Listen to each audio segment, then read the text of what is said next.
Welcome to the Danny Clinkscale Reasonably Irreverent podcast. Insightful and witty commentary, probing interviews, and detours from the beaten path. Welcome to another edition of Danny and Tim's Music Scene on Arts and Lifestyles Wednesday. It's, of course, presented by Cinematic Visions. Always a pleasure to talk to Tim. And once again, we are going to cover the waterfront today. Everything from the Academy Award performance by Billie Eilish of the Beatles yesterday to desert island bands. We'll talk a little bit about classic old bands like Steely Dan and the Kinks, but also venture into recent shows by Post Malone on the night that the Chiefs had the parade, Miranda Lambert as well. And, of course, we always give you a look at some of the things that are coming up over the next few days or the next music scene week in Kansas City, give you an idea of some things that are more on the, smaller level, small clubs, great shows, and usually a dose of them are at Knuckleheads always, as they have so many things there. But great venues across Kansas City, Record Bar, Knuckleheads, many, many music venues. It's to our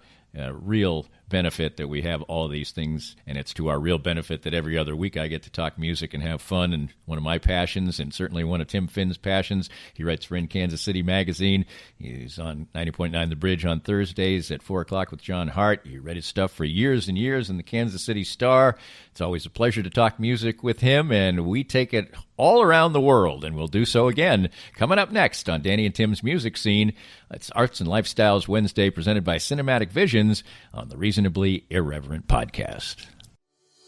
Cinematic Visions has been an affordable solution for professional media production in Kansas City since 2003, offering award-winning video production and creation, as well as a wide array of digital and social media management services. From planning, scripting, filming, editing, and post-production, to delivering your product to a watching world, Cinematic Visions will provide professional and affordable services for you and your business with the necessary return on investment to make it all worthwhile. Cinematic Visions' goal is to unlock the power of storytelling through video and a strong online presence for your company. Beyond the numbers, they want to inspire and evoke your clients to feel and act. Let my friends at Cinematic Visions embed your brand where it belongs, in your customers' minds. You can find them online at cinematicvisions.com or with a quick phone call at 816-600-6300. We're here with Joe Spiker, the president of Easton Roofing. And Joe, you worked for other companies in the construction industry.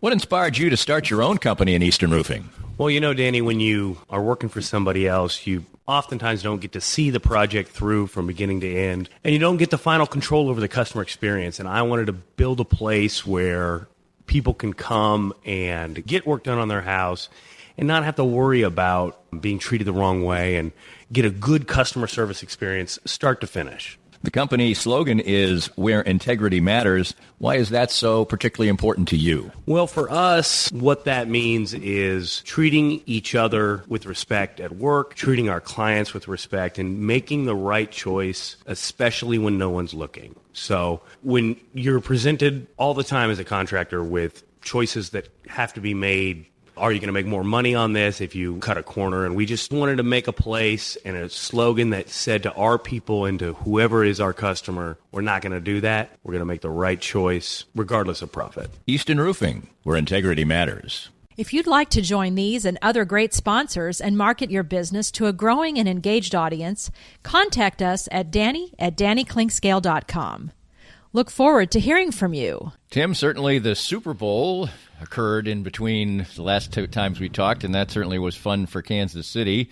And then on to the Academy Awards on Sunday night. So two big Sundays in a row, and that included a musical touch. And if we started doing this podcast 2 years ago, we never would have said the words Billie Eilish, and in the time we've done this segment, we must have talked about her 20 times, and she was there at the Academy Awards doing an outstanding rendition of Yesterday. I really liked it, and it really showcased how expressive her voice is. I liked how they arranged that. They didn't fuss with it too much, but she gave it kind of a more mournful, melancholic twist, and I just thought she sounded really mature, and it made me realize there's a lot she can do with that voice, and that her future is going to be wide open as far as what she can take on And I was really impressed. And I know there are people in my social media feeds who kind of scoff at her. They didn't really care for her at the Grammys and said, I don't get it. But even some of those people were like, oh, wow, that was really good. Okay. I'll give her that at least. Well, I thought she was good at the Grammys, so if you didn't like her at the Grammys, I guess you're probably not going to like her actual music, although she's shown another side. Who knows what turn somebody is going to take in their career, and she seems like somebody who is going to explore a lot of different things and not stay in her little toolbox. Right, and I don't see her taking any irrational turns, because at least at this point, she seems pretty grounded in who she wants to be and what she wants to do, and will only pursue things that feel right for her. I mean, she's done that already when it comes to making her records and touring and everything else. So she's been getting really good advice, and she has, it seems, really good instincts. And I think if she sticks with that, she could be around for a long time. And she probably is going to set some fashion trends, and I would say, unfortunately, for some of the other young ladies around who are going to adopt her look, because she pulls it off in really cool fashion and tries to downplay her physical attractiveness, which with the green hair and the baggy clothes and everything else, through that, I was watching the Grammys with my wife, and I turned to her, and my wife knows that this is like she calls Scarlett Johansson my girl because she knows how much I like her. And she looks like Scarlett Johansson. I mean, she's that pretty, but she does everything in her power to not let you know it. Right, and that's sort of embedded in her music, too. It's all very kind of androgynous, and she does not play up her sexuality. And it's part of what attracts her to so many girls, young women her age, is that it's not about making you feel insecure. She neither downplays it or plays it up. It's just like, be comfortable with who you are. Absolutely. And she certainly is not slowing down the train. Maybe she'll take a little vacation right now or something like that. That'd probably be a good idea. But clearly her and her brother know that being everywhere right now is just too good for your career to ignore. Right. And you don't turn down the Academy Awards or the Grammys.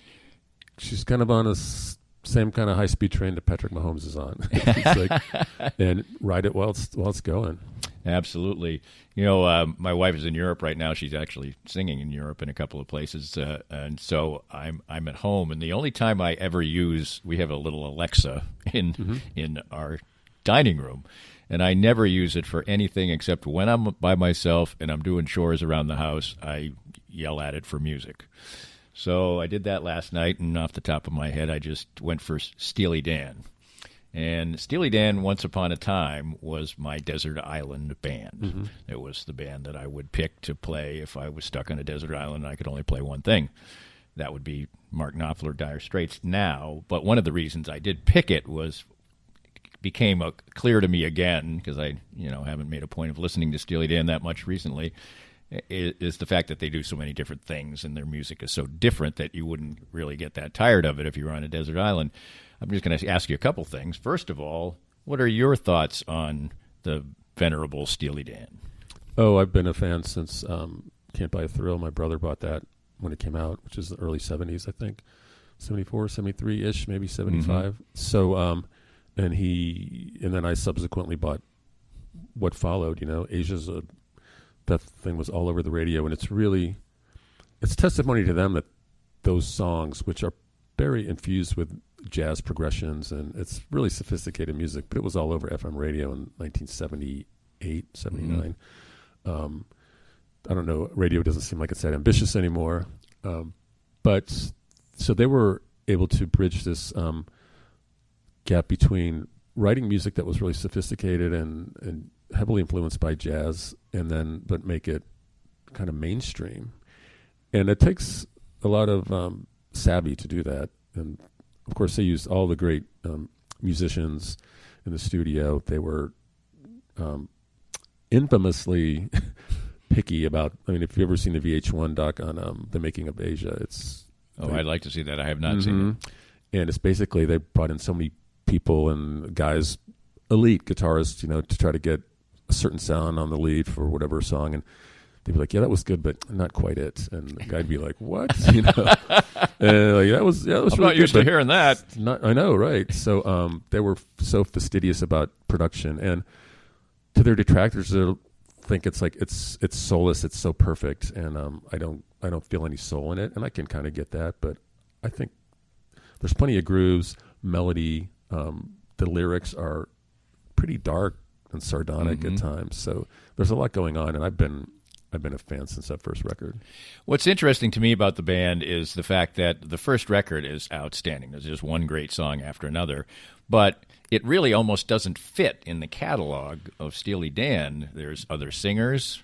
They hadn't made the decision to have Donald Fagen be the almost exclusive singer, I think the exclusive singer eventually, which fits the sound of their band. And songs like Midnight Cruiser and things like that, Dirty Work, they're great songs, but you listen to them and you're like, that hardly sounds like Steely Dan. Right.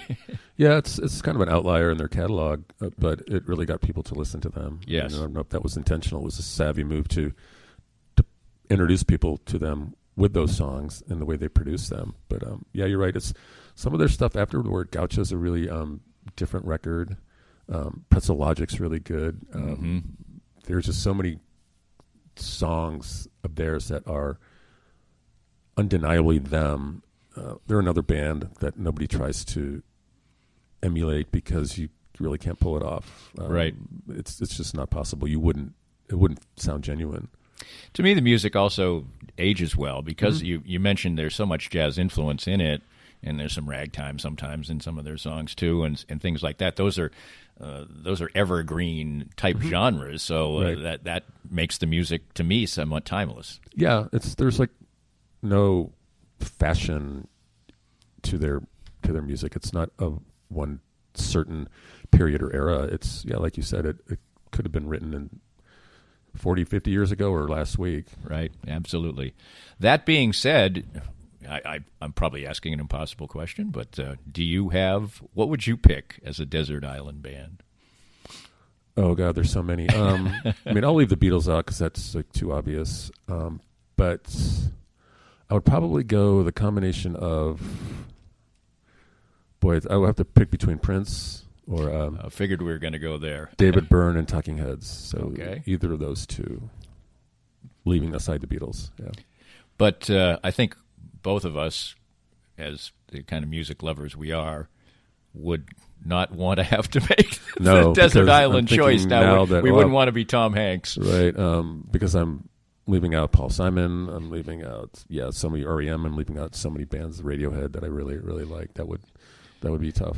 Yeah, it would indeed be tough. We're going to take an early break this time to separate things out and talk about recent reviews for Tim in Kansas City Magazine, where you find his great work online and in their publication as well.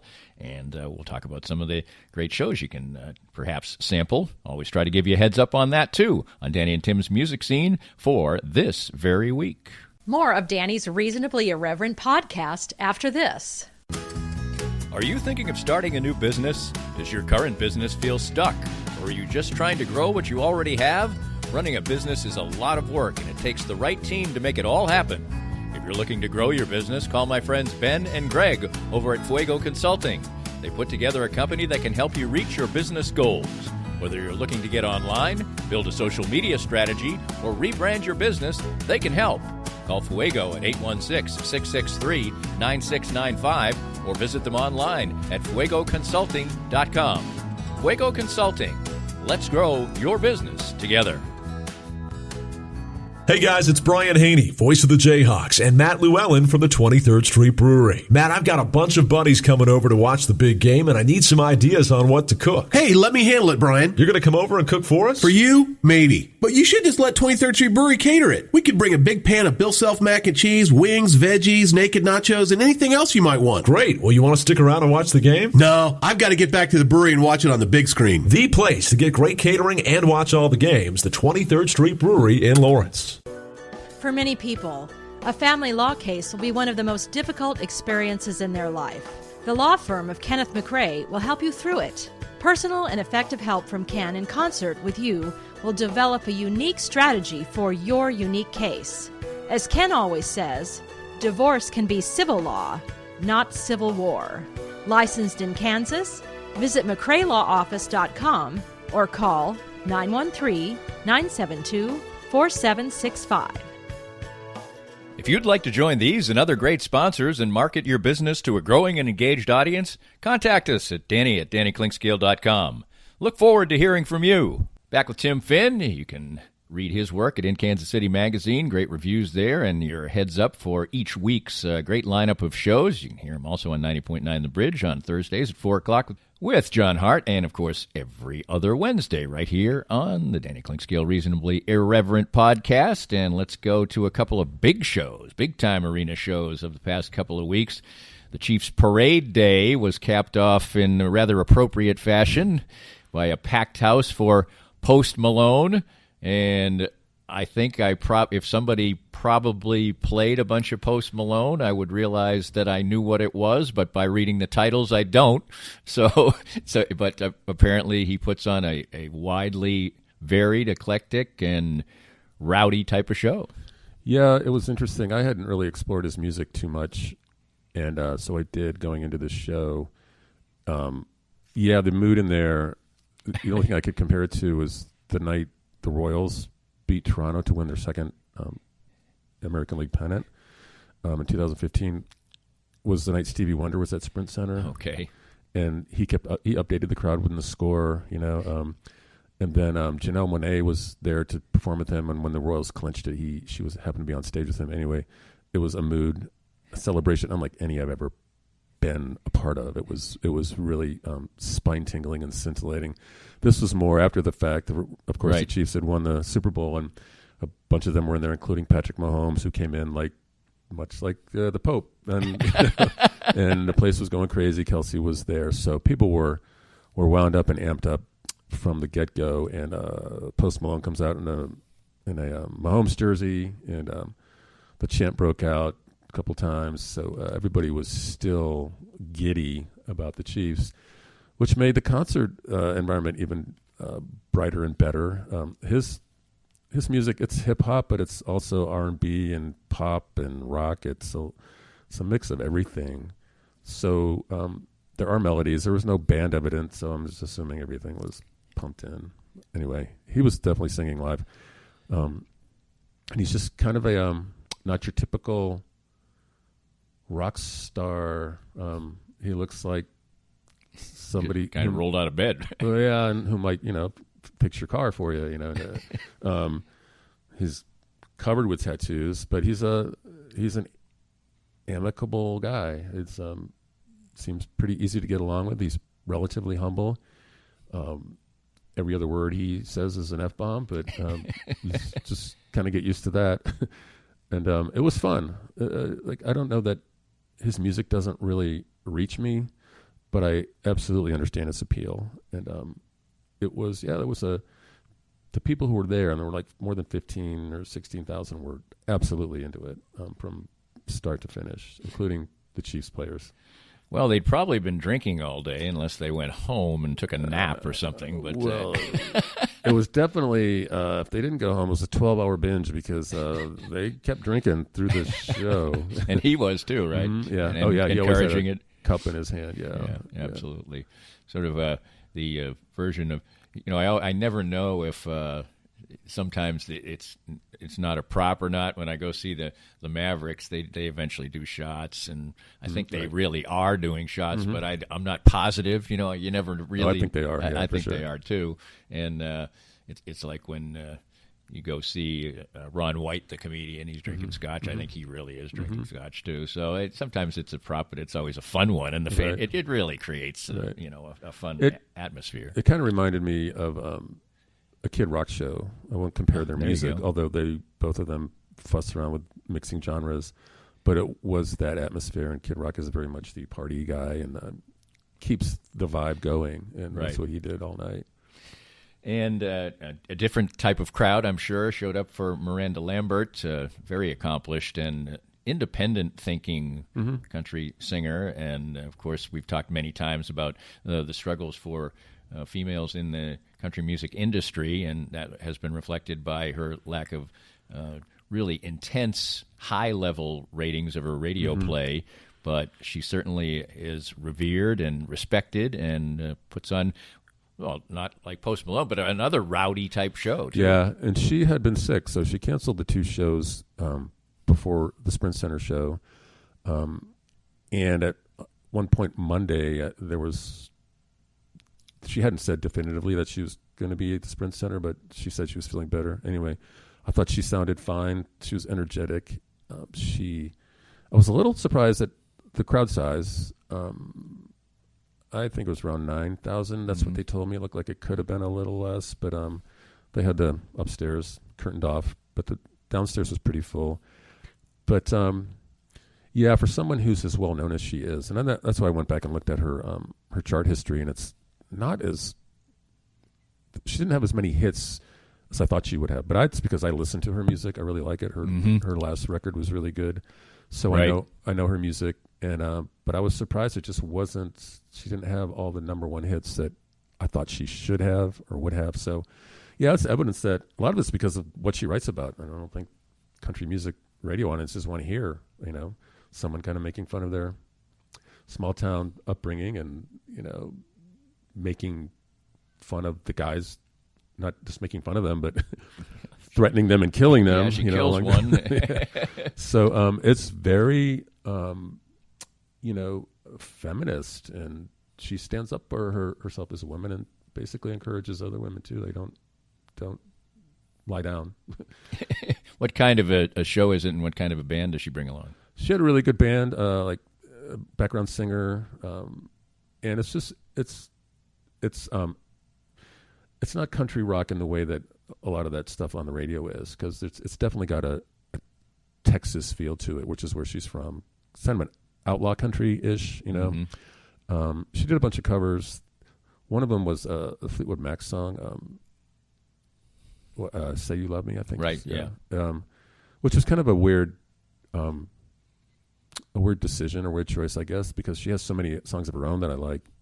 I was like, why did you spend time doing that? But I like what she did with it. It gave it this kind of, had a banjo solo in it, and then the lead guitarist sort of recreated Lindsey Buckingham's solo. So it was good, and the place loved it.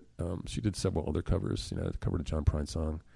Do you think think the crowd knew the Traffic song? Well, that's a pretty well-known song. Yeah, I'm sure a lot of people did, and that was great. She had some people in her band came up to do guest vocals. They were all really good. So it was like almost 90 minutes, and it felt like if she was under the weather, she only showed it by she wasn't real as talkative as she has been when I've seen her, but she's pretty funny and witty and sarcastic. So she got in some digs. Well, that's good. Let's talk about some shows that people can catch. And, a lot of the shows that we talk about will be people who are very familiar and are still being fine musicians, but their popularity has waned. And, their peak was a long time ago, but that doesn't mean that they don't still put out great music. And tonight at the Truman, the new Pornographers are there, and they combine a wide variety of influences and very poppy and fun. Right, and it's not pop like ABBA's pop. Right. Even though I love ABBA, but the songwriting here is really clever, and it's just really catchy. And there are a lot of like changes in the middle of a song, but they're not forced. We were talking about Steely Dan earlier. They don't sound anything like Steely Dan, but sometimes what goes on in their songs is like that. They're just unfailingly catchy and hooky and melodic, and there's melodies, but there's harmonies, and it's a good band. AC Newman's the chief songwriter, but Nico Case really makes the band. She's another fabulous singer-songwriter who's put out several really outstanding solo records. There's one called Furnace Room Lullaby, and if you like, it's a country-ish album, and it's one of those records that's just perfect from start to finish. So having her in the band really draws more fans maybe than they would have otherwise. But my wife and I are going. My wife loves really inventive pop music, and so they're one of our favorite bands, and they're at the Truman. Yeah, Great. Have a good time. yep. Go see Tim on this Friday night at Knucklehead's. Jimmy Webb, an iconic songwriter, known mostly for hits from the 1960s, but still at it. And he's going with somebody. He's appearing along with somebody who he is a big fan of, singer-songwriter John Fulbright. So, and that sounds like a delicious singer-songwriter mix there. Right, and I'm not sure. I saw Jimmy Webb at Knucklehead's several years ago, maybe 5 years ago, and he sang and performed his songs, and I assume that's what he's going to be doing. And then these two maybe will share the microphone and sing back and forth, sing with each other. Yeah, they're both from Oklahoma. Fulbright put out a couple of albums, like it was like 8 years ago, and then he followed one up a couple of years later. And his star was really rising. He was, picked out by a lot of people as, well, he's the next great something, He's from Oklahoma. He grew up in the town Woody Guthrie was born in, and still lives there. And he writes very introspectively. His lyrics are outstanding. He's obviously influenced. There's some influence in his music. Leon Russell is one, another Oklahoman.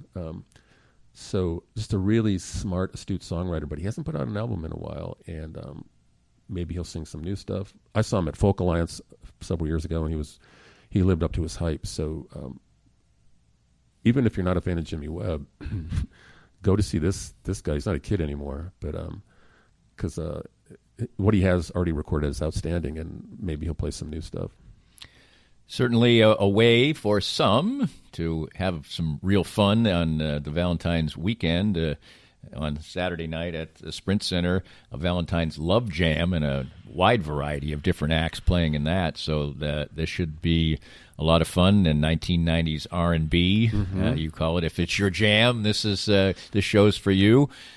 I enjoy that genre, and it certainly fits for Valentine's weekend. Right. It's really great. It's Tyrese, there's Joe, Genuine, Avant, and Brownstone, and they all put out albums that were in the top 10 of Billboard's R&B chart. They had singles in the top 10. Some of them have a lot of number one singles. I'm just imagining the crowd that's going to be there, and they will be dressed to the hilt, and there will be lots of dancing and singing along to every song, because these songs are so well written, and they take their sound from classic 60s, 70s R&B and soul. So songwriting's great.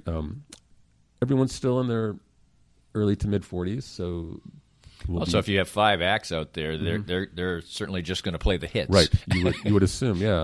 It'd be like a jukebox night, exactly. So yeah, you're bound to hear all their hits and maybe some covers, who knows? But yeah, it's going to be a fun show.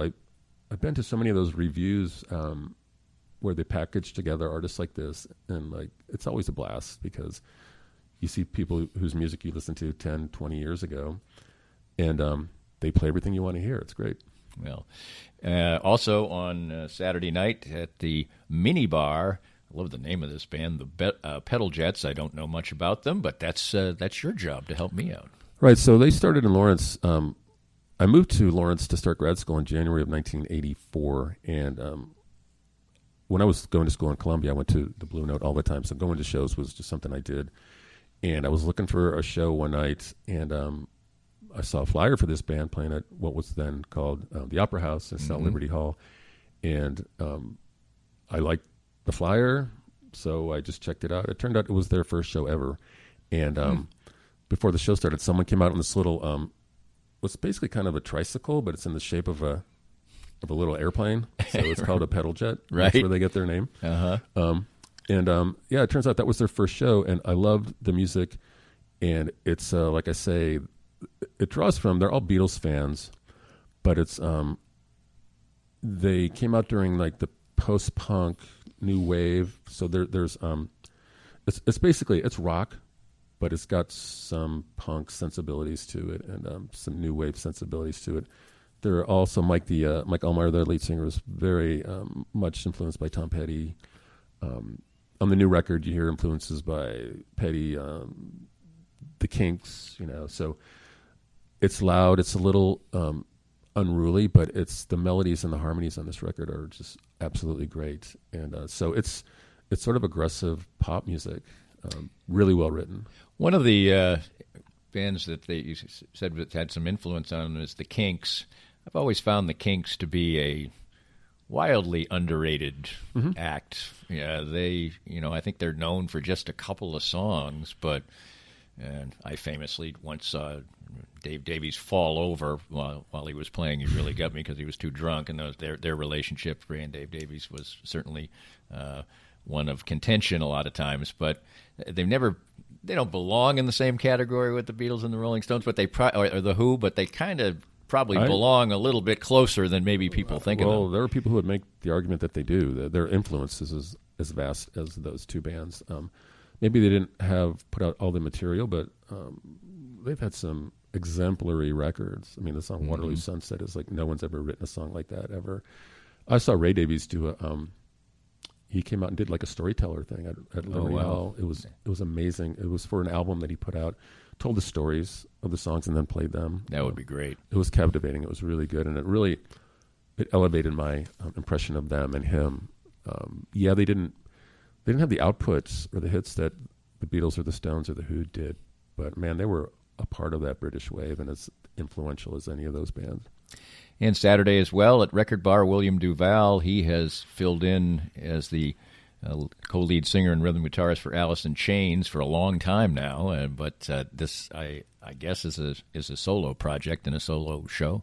Yeah, he's been in several other bands too. A lot of them are really aggressive, like post-grunge, even like hardcore metal. But this is his singer-songwriter album, and it sounds like it will be just him because that's how the record was recorded. Really like storyteller, introspective singer-songwriter songs. So don't come expecting to see guitar fireworks because right. It's going to be like probably a sit-down singer-songwriter night. But I listened to some of those. Yeah, it's good songwriting. Well, it's all kinds of things covered as usual, Tim. One thing about one sports note, it's really a weird time in Kansas City because the Chiefs' win is so overarching that, pitchers and catchers report today, college basketball is going down the stretch, and nobody really cares. Nope. People are still talking about that game. We're talking about it on my way over here on 810. And, yeah, that hangover is going to last a while because it was so long coming. Yeah. And I understand. And I know people who are still on social media like, oh, the game's on NFL Network. I'm going to watch it for the 8th time. I think so. Tim, always a pleasure. Right. See you next time. This podcast was made possible by our great sponsors like Easton Roofing, the presenting sponsor of Kansas City Profiles at the Danny Klink Scale Reasonably Irreverent podcast. Easton Roofing, where integrity matters. We hope you enjoyed the latest Danny Klink Scale Reasonably Irreverent podcast. Come back soon for something fresh and new.